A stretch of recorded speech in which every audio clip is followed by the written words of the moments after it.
Going back to that breaking news, vaccine experts for the FDA have just voted moments ago to recommend Pfizer's COVID-19 vaccine for children between the ages of 5 and 11 here in the United States. The White House has already purchased enough doses to vaccinate all 28 million kids in that age group in this country. Now what happens is the full FDA will have to make its own decision before a CDC panel takes up the matter. So if it passes all of the hurdles, CDC Director Rochelle Walensky could sign off on these shots sometime next week. Here to answer your questions about that and more, Dr. Todd Ellerin, Chief of Infectious Diseases at South Shore Health. Doctor, thank you for joining us. Dr. T, it's great to see you as always. This may be a little inside baseball, but I'm curious. At today's meeting, one FDA official actually asked the participants to keep the discussion civil. So why is this pediatric vaccine triggering emotions even among the experts?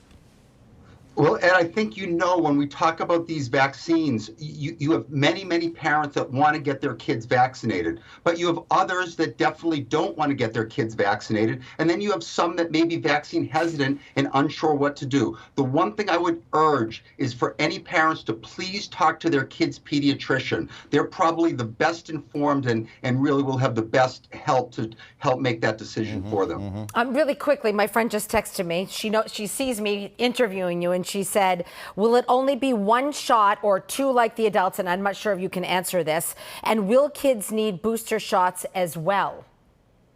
All right, Maria, so the first part I can answer right now. It's 2 shots, just like the adults, but it's the 1/3 of the dose in the 5 to 11 age group. But separated by a couple of weeks? Same thing? Instead of 30 micrograms, it's 10 micrograms. It's still the same amount of time, a 3-week space in between. As far as boosters are concerned, we're not there yet. First, we need to see how these kids are tolerating it, the effectiveness, the safety, all of the pharmacovigilance. Then later on, we'll have plenty of time to talk about boosters if they're necessary. Thank you. Sorry to throw that right at you. She literally just texted me, and there are so many parents with so many questions. She said, oh, there's Dr. Todd Ellerin. Can you please ask him this? We know little kids are less likely to develop serious symptoms, but do they have a lower risk of infection as well?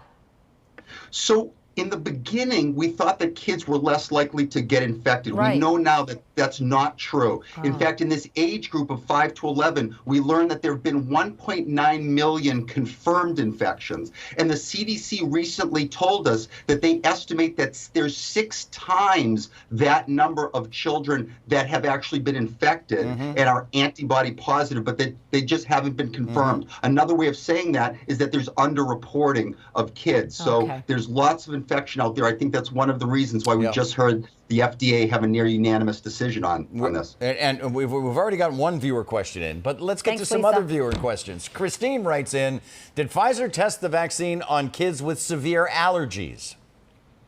Okay, so Ed, in these clinical trials, you were excluded if you had any severe allergies to any type of vaccine or if you had a severe allergic reaction to any of the components of the specific Pfizer vaccine. Now, you could have seasonal allergies, severe seasonal allergies you could get into the study. You could have an allergy to penicillin get into the study. But one thing I will say is the clinical investigators tend to choose healthier kids for these initial type of trials. All right, and this one is from Anna. And Anna writes, why does the vaccine cause heart problems in boys? My son was born with a heart murmur, and I'm worried that the vaccine could make it worse. Okay, so 2 points. First of all, younger teenage boys can get that myocarditis syndrome. It's still very rare. We're thinking maybe in the realm of 1 to 5,000 to 1 to 10,000 range, but it does happen. We don't know exactly why boys are more likely than girls. It may have to do with hormones, testosterone, things like that, but I think it's not entirely known. As far as if you have a heart murmur, you definitely want to get the vaccine. There's no relationship between heart murmurs and side effects with these vaccines. Very good. All right. Dr. Ellerin, Lisa says thank you. I say thank you. Ed says thank you. Everybody who asks you questions, we say thank you. Great to see you, Dr. T. Have a good weekend. Awesome.